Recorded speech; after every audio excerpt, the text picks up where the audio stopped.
يا رسول الله سلام عليك يا رفيع الشان والدرج يا رسول الله سلام عليك يا رفيع الشان والدرج.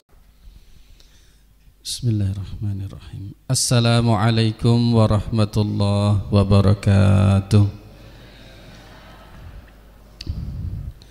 Innal hamdalillah nahmaduhu wa nasta'inuhu wa nastaghfiruh wa na'udzu billahi min syururi anfusina wa min sayyiati a'malina.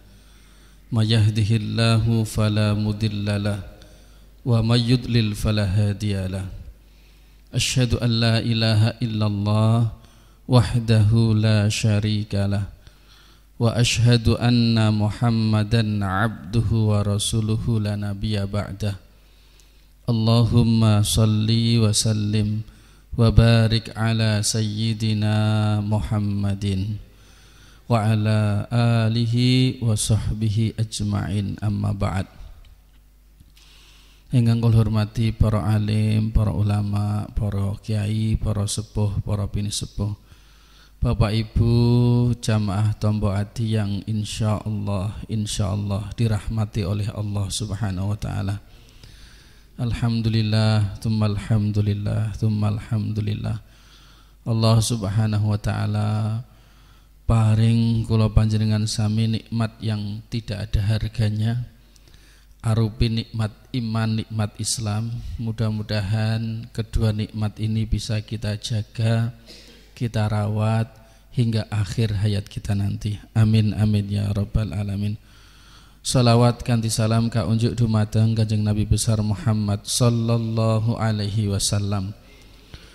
Mugi-mugi kula panjenengan sami saged istiqomah anggenipun nindakaken sunah-sunahipun Nabi Muhammad sallallahu alaihi wasallam, dan mugi-mugi menjang datang hari akhirat pikantuk syafaatipun Nabi Muhammad sallallahu alaihi wasallam. Amin amin ya rabbal alamin.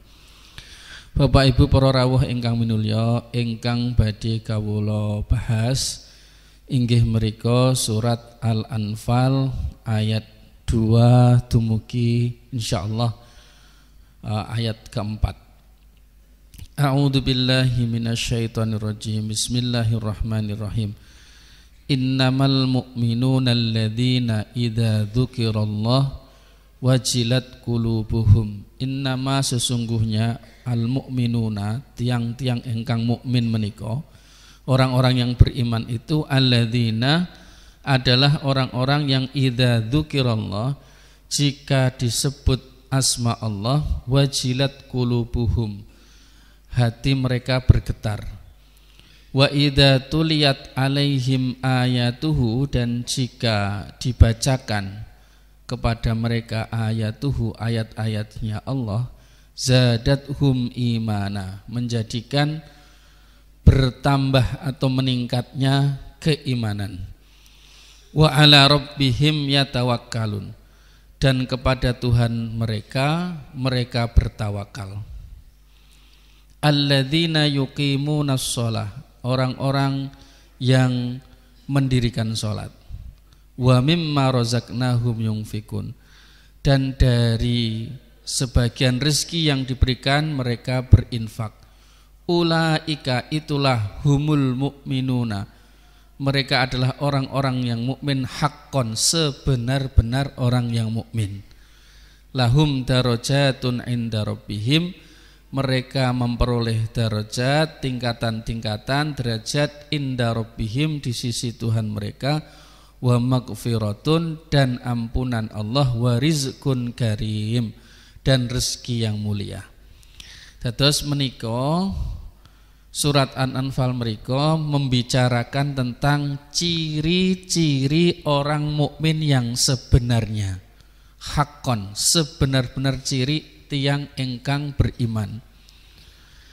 Sifat atau ciri engkang sepindah yang pertama adalah idza dzukirallah wajilat qulubuhum, jika disebut asma Allah wajilat qulubuhum, hati mereka bergetar.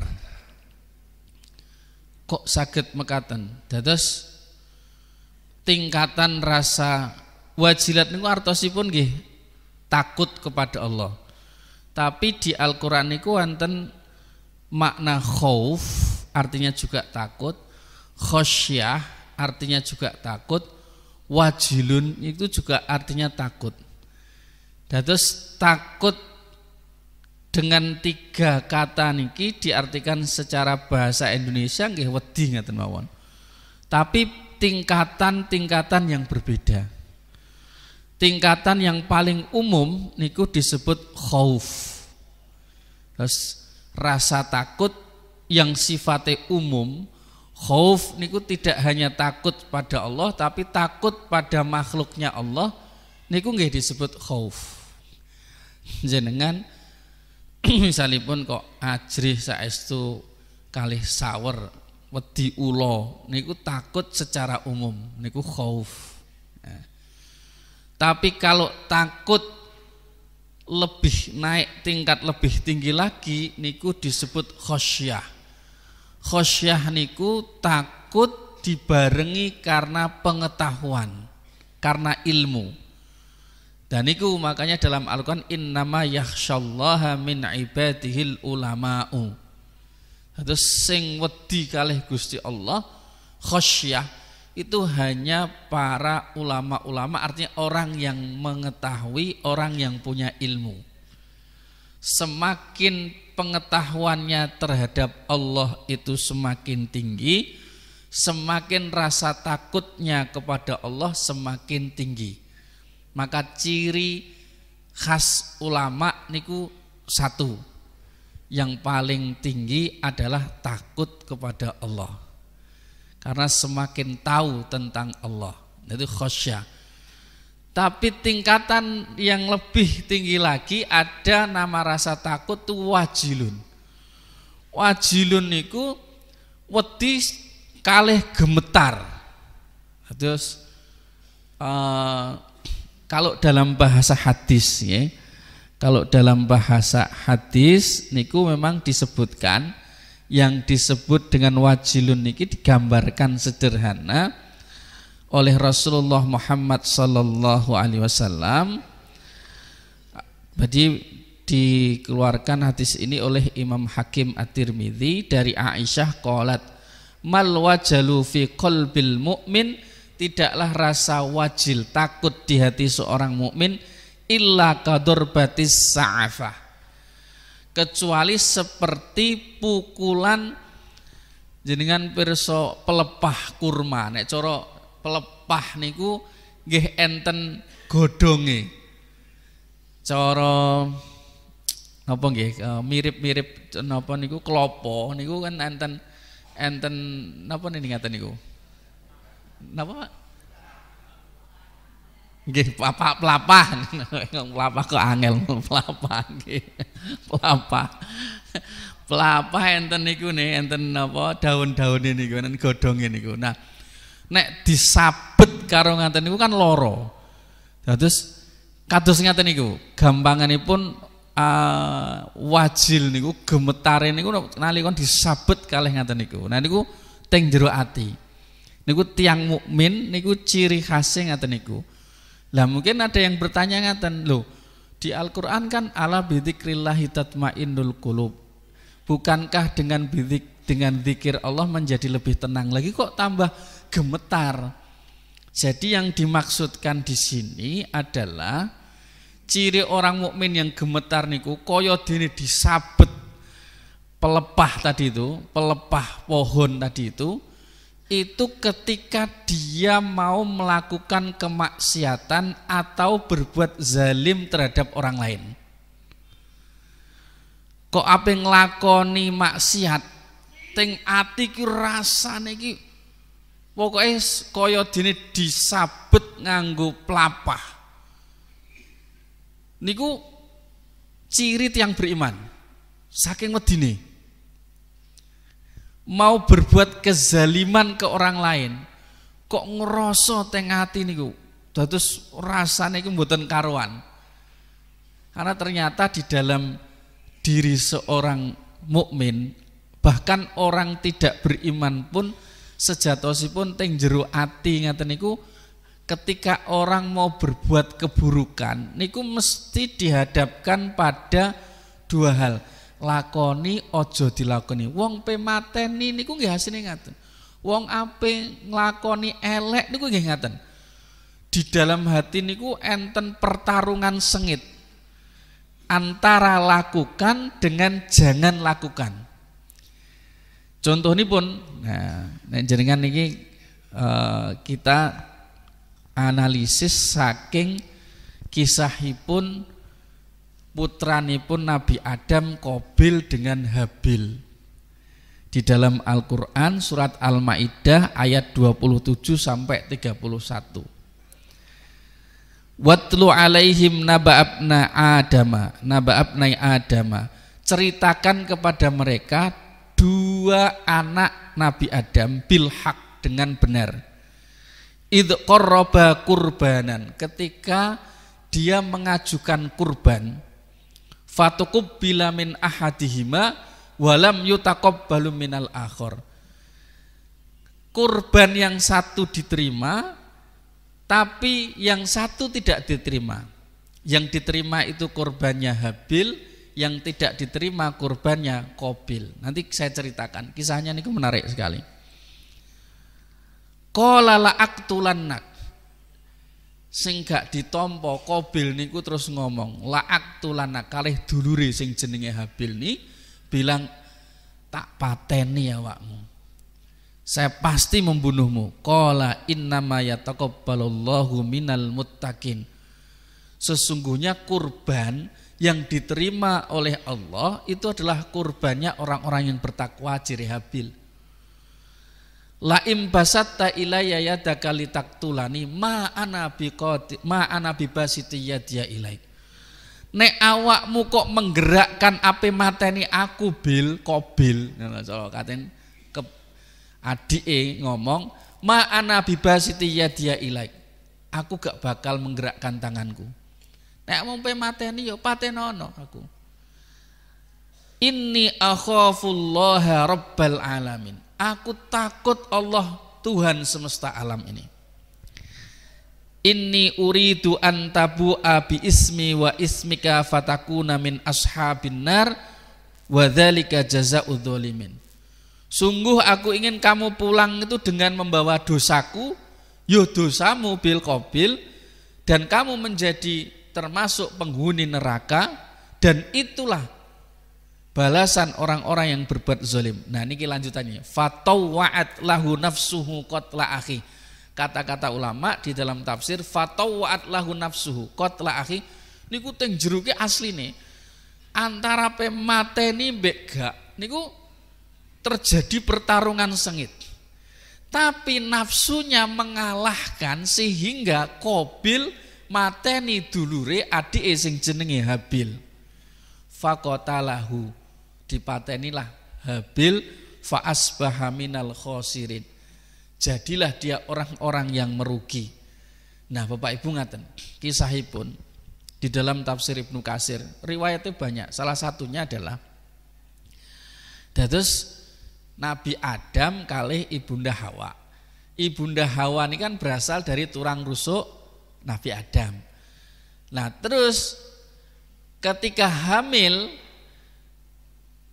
caranya regulasinya, peraturannya ngaten.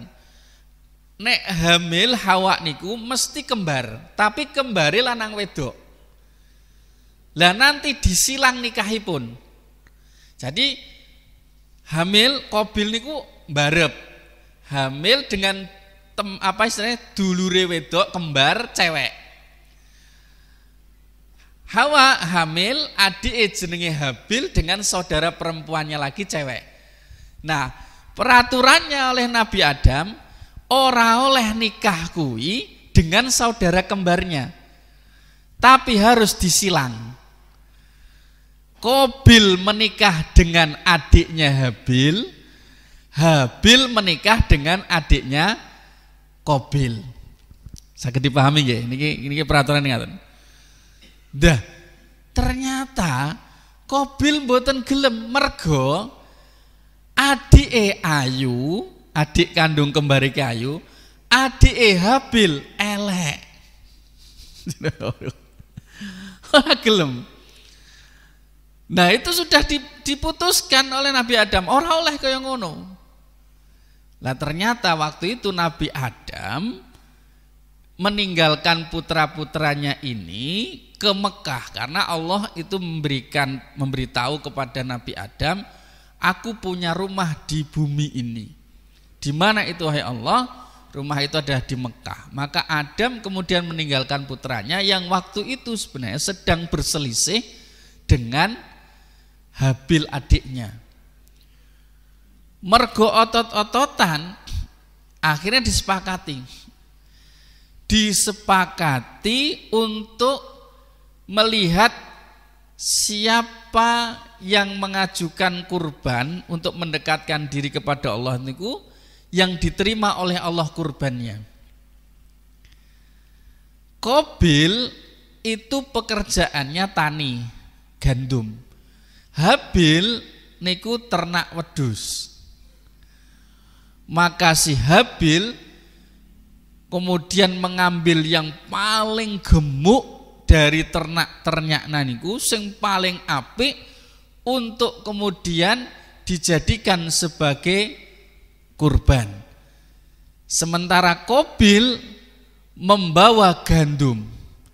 Nah, ketika dilihat gandum itu kok enek sing lemu, dijukuk mbek Qabil, diupas dimakan.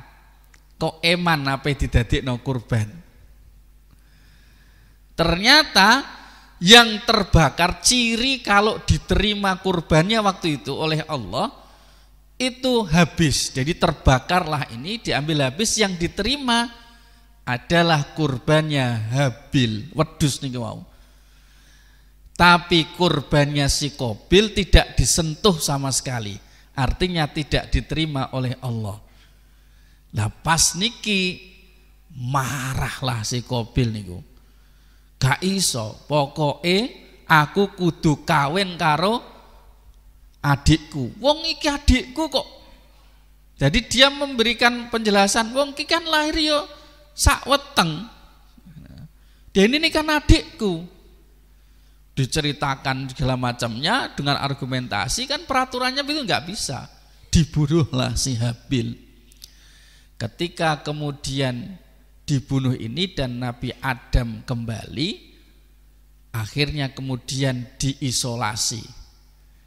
Diisolasi keluarganya Qabil itu, keluarganya Qabil itu tinggalnya di nopo istilahnya, kados cedak gawan ngaten niku. Suhul niku istilahnya nggih seperti perairan, sementara Nabi Adam itu memisahkan diri. Maka dalam beberapa ulama berpendapat disitulah pertama kali Adam, Hawa dan keluarganya berpisah antar mereka dengan anaknya ya pada saat itu.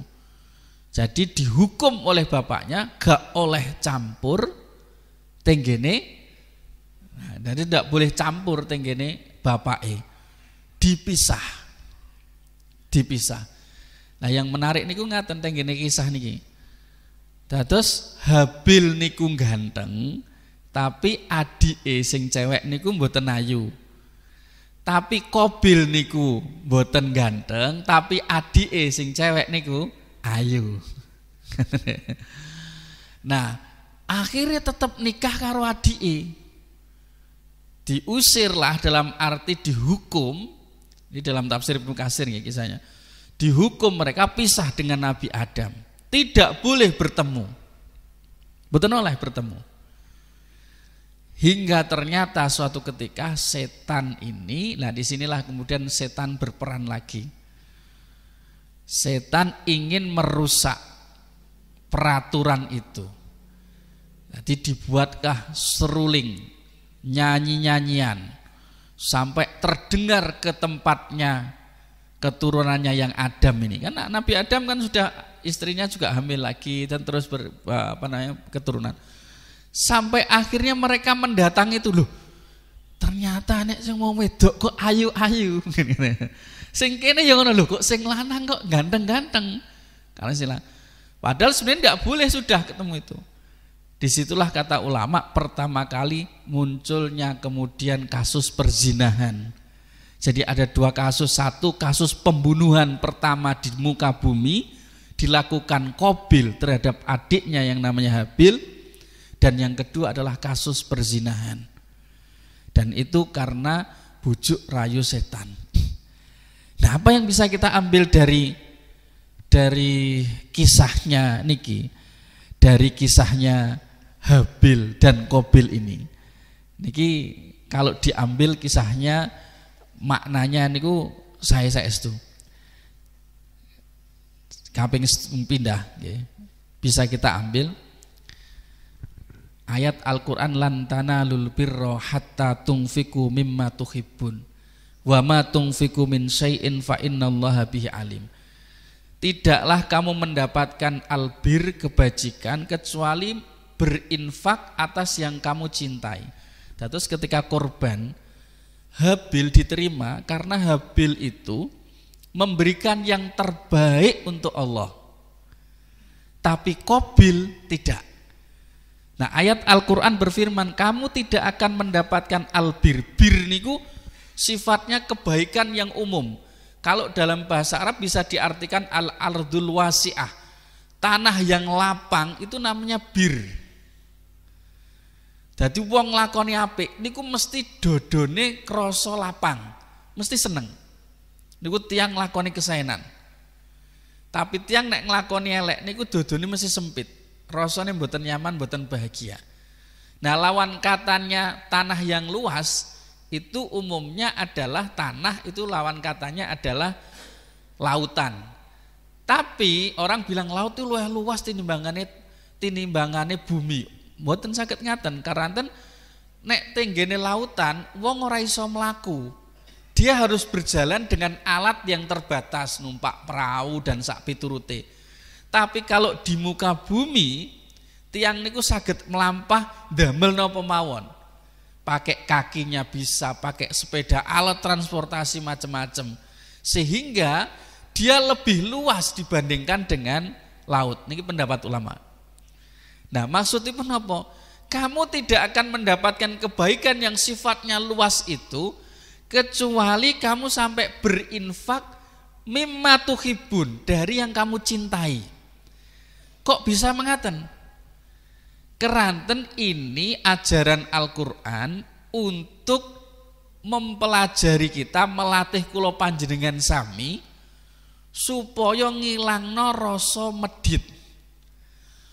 Tiang niku rata-rata nyun sewu nek infak kuwi lak rata-rata saeneke. Mboten sing disenengi. Contoh, klambi nek wis amoh lagi disedekahno. Gitu rata-rata ngene. Iya, ngenteni amoh sik lagi sedekahno.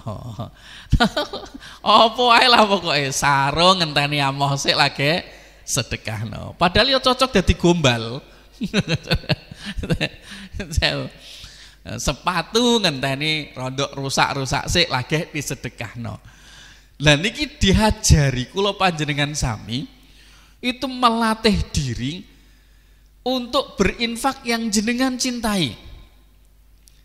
Nah, nyun sewu, mangke benjing niki nek pas Idul Kurban nek saged nggih sing jenengan cintai, karena itu bagian dari belajar untuk menghilangkan rasa suh.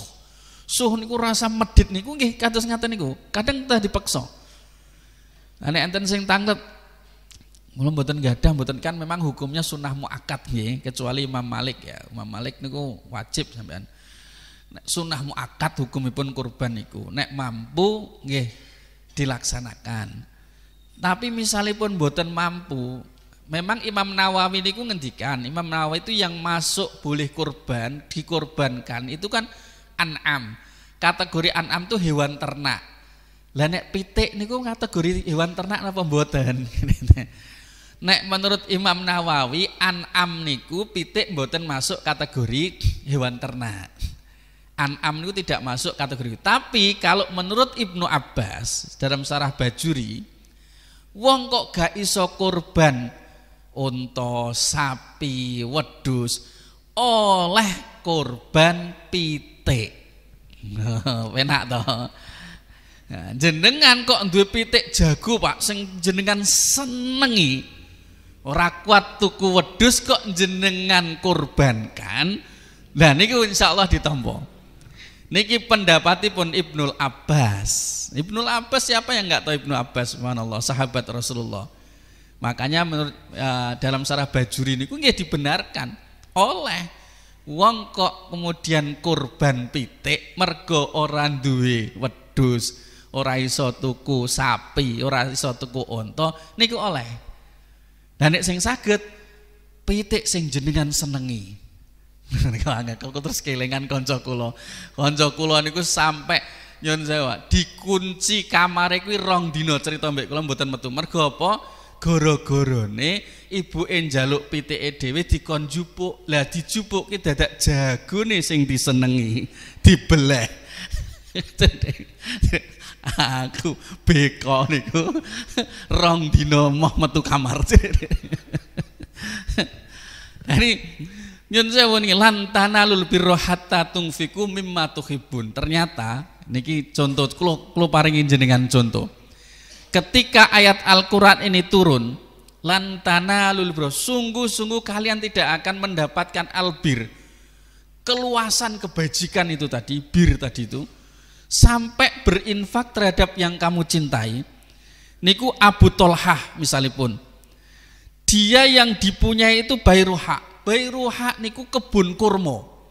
Ketika mendengar ayat ini turun, langsung menghadap Kanjeng Nabi. Kanjeng Nabi kula sing kula senengi niki kebun kurma kula. Niki pripun bilih kula niku sedekahkan kula infakkan. Terus Kanjeng Nabi nek ngono infakno ning ngene dulur-dulurmu. Diinfakno teng dulur-dulure. Niki Abu Tolhah. Malih Zaid bin Harisah. Zaid bin Harisah niku nggadah piyambake niku punya kuda jenenge niku Sabal. Jaran sing paling disenengi kalih Abu Harisah niki, Zaid bin Harisah niki jenenge Sabal. Ketika mendengar ayat Ar-Rahman lan tanalul birra hatta tunfiqu mimma tuhibbun, langsung menghadap Rasulullah. Ya Rasulullah, anta ta'lam hubbi li farasi. Kanjeng Nabi jenengan pirsa betapa cintanya saya terhadap kuda saya ini. Kula demen saestu tresno saestu kalih jaran kula niki. Dan saya jadikan dia untuk sabilillah. Jenengan sekseni. Masya Allah. Ketika kemudian Usamah bin Zaid, Usamah niku putrane. Jadi Zaid bin Harisah ini punya putra namanya Usamah bin Zaid. Putrane niku datang karo Kanjeng Nabi, jaran ki mau diwenehno karo anake. Sing jenenge Zaid, "Duh, Kanjeng Nabi jenengan niku pripun?" Lah kula niki kan mensedekahkannya, menginfakkan sebagaimana firman Allah. Jawabane Kanjeng Nabi, "Ya, tapi sedekahmu wis ditampa karo Gusti Allah." Yen sewu nggih niki Kanjeng Nabi sing milihno. Disedekahno di jalan Allah kagem putranipun. Nek sing tadi itu kebun niku kepada derek-derekipun. Jadi sebelum sedekah ke orang lain niku jenengan cek riyin. Kira-kira nek manfaat kagem dulur-dulure niku langkung sae. Ngaten. Nek Abu Dzar unik malih ketika mendengar ayat lan tanalul birra hatta tunfiqu mimma tuhibbun, termasuk diantaranya Abu Dzar niku nggadah unta niku akeh. Nah, enten tamu Abu Dzar niku nek menghormati tamu, ora trimo kok dibelehno pitik. Dibelehno niku unta, jenengan gambaraken mawon. Wong tamu ndang dibelehno unta iki piye? Kula riyene zaman pertama kali piye mbeleh unta iki? Kula iki sampai saat ini gak kula mboten wantun. Dia posisi kadang ngadeg ngaten niku cara mbeleh niku medeni wong. Terus ndase niku digantung nek teng pasar-pasar niku digantung kan. Digantung. Mula awal pertama ki ndas sapa. Nah, Abu Dzar itu Masya Allah. Nah enten tamu lah, suatu ketika datang seorang tamu. Piyambake sibuk. Kon ngene, Tulung awakmu pilih ning nggone kandang kuwi, pilihan sing paling apik. Belen. Jadi untuk menjamu dia, tamu nih dikon milih, dikon beleh, Pak. Pas kemudian dipilih, selesai dibawa ke Abu Dzar. Abu Dzar bilang nih, kenapa kamu mengkhianati saya? Lho pripun? Lah aku kan tak kon awakmu milih sing paling apik, paling lemu. Lah kok kowe milih iki? Jare. Masya Allah. Jarene, lah kula kinten lho sing lemu niku kan nggih tasik manak, tasik anu kan dengan. Dadi Masya Allah. Nah ini mboten enten jam sakniki jangene. Ana tamu terus kae ning gone kandang ki enek wedhus, jubuken wedhus sing paling gede. Masya Allah, sahabat-sahabat dulu tuh kalau sampai ya Allah. Tapi ngapunten lho nggih, niki ampun keliru terus yang saya miliki paling berharga istri saya Pak Ustadz. Ngomong iki kuwi wong bento jenenge. Terus pokoknya kaidahin jenengan emot-emot sampun kalau sampai akan ting jenengan wala tabsut hakulal basti fatak udah malu memahsuro. Jadi sing jenenge infak itu sewajarnya kalau tingkat keimanan kita adalah tingkat keimanan biasa. Ojo makbruk ngono. Sehingga kemudian fatak udah malu memahsuro. Engko terus akhirnya jenengan merasa ya Allah getune gak karuan wis kadung mesti infakno niku mboten angsal malahan. Apa meneh terus kemudian diundat-undat. Oh, diundat-undat niku mboten angsal. Nggih, ini sewu. Nah, terus Abu Dzar, kenapa kok Abu Dzar sampai begitu? Abu Dzar niku nek subhanallah.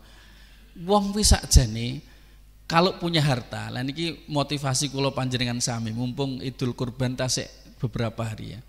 Nek mboten gadah kambing mboten saged nggih mboten napa-napa, tapi nek duwe pitik nggih monggo. Pitik mboten larang. Pitik paling pinten Pak paling saniki? 100 niki. 100. Apa nek kok pitik horen lah. Pitik potong semurah tambahan. Nek saged ya jago sing gayedi ngene nek. Nek sing saged nek kula waos-waos niku rata-rata ayam jago. Rata-rata ayam jago ya. Nah terus Abu Dzar ngaten, harta itu punya 3 teman. Jadi beliau mengatakan harta itu punya 3 teman. Satu, kata dia kenapa kok dia bisa sampai seperti itu? Satu katanya takdir. Dalam harta itu pasti ada takdir. Artinya kamu nggak bisa melawan takdir itu. Hari ini kowe duwe duit misalkan nyon sewu 3 juta, mbok cekeli. Tapi nek takdire kuwi mbok genggemo kaya apa? Nek wayahe metu mbok peksa-peksa kaya apa? Mboten saged dicekeli. Mesti metu. Mbok sak niki lho jenengan jahit men ra metu. Wayahe takdire metu-metu. Insyaallah. Kula wis bolak-balik ngrasakno ngono ki. Anggit kula ya tak lebokno amplop ora usah dianu. Wis ketera anak loro lho semene. Mulih teko pondok lha nggone jenenge cah pondok iki gatelen to Pak ngene iki. Ngono ki tenggene nyun sewu nggih. Napa dokter spesialis kulit iki. Masyaallah. Ora trimo 100 Pak, 400. 500. Padahal yo didelok tok. Penak dokter spesialis ngono. 400 sampai 500 saikun ya cerita itu. Masya Allah. Jadi mboten saged sesuai tangan nih loh. Makanya mumpung tasik punya kesempatan itu. Makanya kalau istilah Abu Dzar nek wis wayahe kuwi awakmu ra iso itu dibarengi duwe kanca jenenge takdir. Duwe kanca jenenge takdir. Kalau pikir-pikir nek ngeler tak pikir iya ya nek. Oh piye ndang nalikane wayahe metu ya metu. Nah sing nomor kalih terus piyambake duwe kanca sing jenenge waris. Hartane jenenge kanca jenenge waris. Nek takdir niku kan ya wong misale mati, urung sampai menikmati hartanya sudah meninggal dulu. Mulane kula kadang wedi. Kula nyampe akan teng jenengan. Kula wedi niku aping renovasi omah ndang urung omahe urung saged menikmati wonge mati sik. Niku sing lho, mulai terus kedah diniati. jenengan niati sing sae nek bangun rumah iki diapiki muga-muga nek tamu teko kene menjadi bahagia, senang, menjadi nyaman orang-orang yang masuk di sini, untuk keluarga, untuk tadarus Al-Qur'annya menjadi lebih nyaman. Niati kanggo ibadah. Men umpama lho nggih takdire kok urung iso ngrasakno, kuwi iso ngrasakno benjing teng akhirat ngeten. Nah sing nomor kalih niku waris. Wis enek sing ngenteni. Umpama kok kemudian harta ini ternyata naudzubillah kita itu sudah kedulan belum bisa menikmatinya seperti apa. Tapi kalau sudah meninggal wis enek sing ngenteni nggih warisnya jatuh kepada warisnya. Nyuwun sewu mboten saged. Bukan hanya harta kok Pak. Bojo iku ya gentenan kok kadang-kadang enek sing wis enek sing ngenteni gentenan. Naudzubillah kadang. Nah terus Abu Dzar ini nek gawe perumpamaan ku penak. Yang ketiga kata dia, temannya itu diri kamu. Kok bisa gitu Abu Dzar? Iya. Saiki karek awakmu. Nek awakmu lemah dengan dua hal tadi itu, takdir dengan waris, maka kamu bahaya. Singi yang bisa mentasarufkan, yang bisa mendistribusikan, yang bisa menguasai iki mbok nggo apa, ku yo mek awakmu. Jadi harta itu punya teman namanya dirimu katanya. Kalau pikir-pikir resmulane kula nggih termasuk mboten setuju nek wong sing ngomong ngene. Donya ora digawa mati. Yo bener mboten digawa mati. Donya ora digawa bener donya niku mboten digawa mati, tapi iso ngancani. Mobilin jenengan niku jenengan dalem mriki, besok dadi saksi teng akhirat jenengan. Sepeda motor yang jenengan damel mriki niku dados saksi besok teng akhirat. Sepeda jenengan nggih dados saksi besok. Saged didamel niku. Ora digawa mati kok. Iya bener ora digawa mati. Sapa sing mlebokno? Mosok parkir ning jero kuburan ora. Tapi itu dipakai untuk apa? Nah di situ tetap kemudian dia akan membawa dampak kepada kita. Dan ini Abu Dzar. Makanya nyuwun sewu niki mumpung mendekati Idul Kurban itu Masya Allah, meskipun para ulama mengatakan sunnah muakkad. Nah, ini salah satunya adalah itu. Terus kemudian yang kedua yang bisa kita ambil pelajaran dari kisahnya Qabil dengan Habil. Inna akramakum indallahi atqakum. Yang diterima kurban itu dari yang bertakwa. Tadi kan disampaikan oleh Habil. Allah menerima dari orang yang bertakwa karena posisi yang paling mulia itu adalah orang yang bertakwa. Mulanya nate Pak. Niki ayat inna akramakum indallahi atqakum di beberapa tafsir termasuk di tafsir Qurtubi sebab turunnya itu ke Sabit bin Qais. Terus Kanjeng Nabi niki Kanjeng Nabi kali sahabat-sahabatnya ngempal ngaten niki. Yo wis kene jejer ngaten niki soft-sope kan pun penuh. Sing jenenge Sabit bin Qais niki masuk langsung mengarep ngatuku kon minyak mikir sana. Lah sing ning ngarep kan ngerasa terganggu. Lah kok ki sapa? Terus dia bilang, "Aku ki Fulan bin Fulan." Anake kuwi. Jadi membanggakan nasabnya. Kanjeng Nabi niku mendengar. Ditanya, "Sapa mau sing ngomong ini?" "Kula Kanjeng Nabi." "Apa yang kamu katakan?" "Saya anaknya Fulan dan Fulan." Kata Kanjeng Nabi, "Jajal deluken wong sakmene kabeh iki. Sing mbok delok apa?" "Saya melihat ada yang putih, ada yang merah, ada yang hitam." Kata Kanjeng Nabi, "Yang paling utama di antara kalian itu yang seperti itu adalah yang paling bertakwa." Langsung dikenai kalih Kanjeng Nabi teng niku. Kuwi mbok delok kok sakmono kae, wong lak macem-macem bentuke. Tapi semua itu bukan menjadi ukuran tolok ukur satu dengan yang lainnya itu punya kelebihan. Tapi yang paling mulia di sisi Allah adalah orang-orang yang bertakwa. Mulai kalau Pak nanti menyampaikan penjenengan besok di hari akhirat itu orang di dunia sering membanggakan nasabnya bin fulan. Tapi besok di hari akhirat inna akramakum indallahi atqakum. Nasab-nasab kalian kata Allah, kata Rasulullah akan diturunkan semuanya. Anak isi kuwi membanggakan anak ini, tapi yang diangkat adalah orang-orang yang bertakwa. Nah salah satu ciri dari orang yang bertakwa tadi itu memang orang-orang yang mau menjalankan perintah Allah dan taat dan menjauhi kemudian larangannya. Sing nomor 3. Nomor 3 terkait dengan kisahnya Qabil dengan Habil yang bisa kita ambil pelajaran. Kenapa Qabil sampai kemudian membunuh?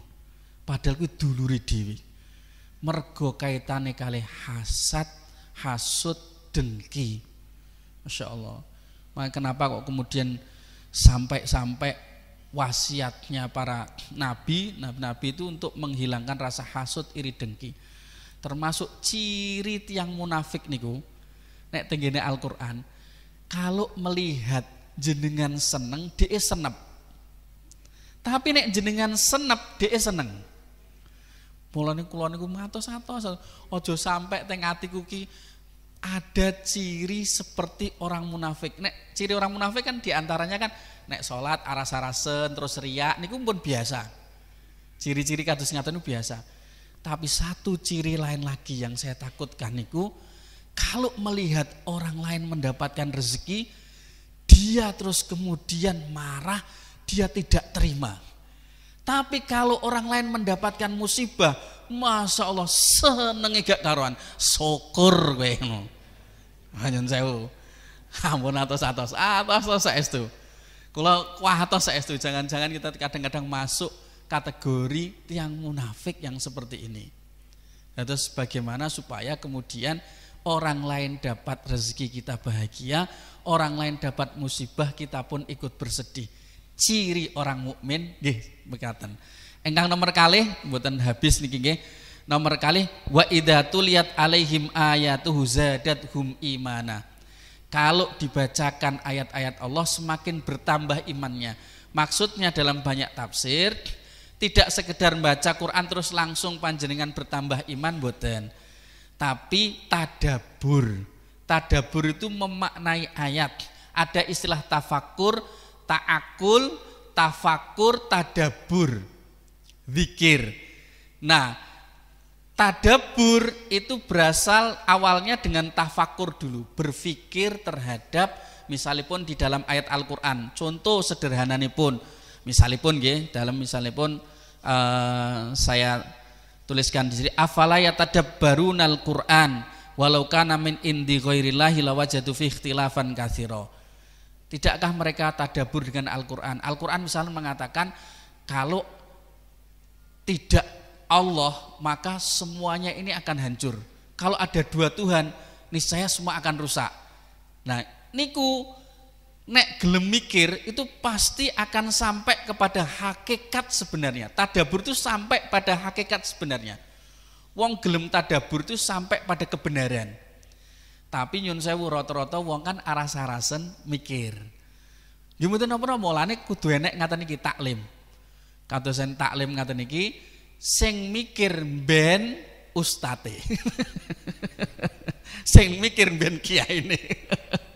Ancene kula niku kula pikir-pikir saestu kula ya Allah, jan abot takdir Gusti Allah. Abot saestu. Mulane kula niku winginane usaha niku saiki kula serahne ning bojo kula. Aku mau mikir ndok regane pira, pikiran dhewe aku. Aku tak mikir Quran ae kamu tenan. Nah, aku mikir kono lho, mikir iki regane pira, ki kok anu pira, terus nglayani pelayan bareng ngene. Mumet wis mikir ki wae mumet aku. Terus tugas kalau aku tak sing mikir bagian iki wae. Nggih, kalau kita cekap semanten atur kula, mudah-mudahan yang sedikit ini bisa bermanfaat untuk diri saya sendiri khususnya dan juga hadirin sekalian. Monggo kita tutup kanthi wawasan istighfar 3 kali. Astaghfirullah Rabbal baraya.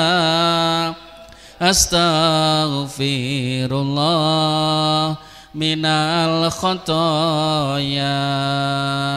Rabbi zidni ilman nafi'an wa wafiqni amalan salihah.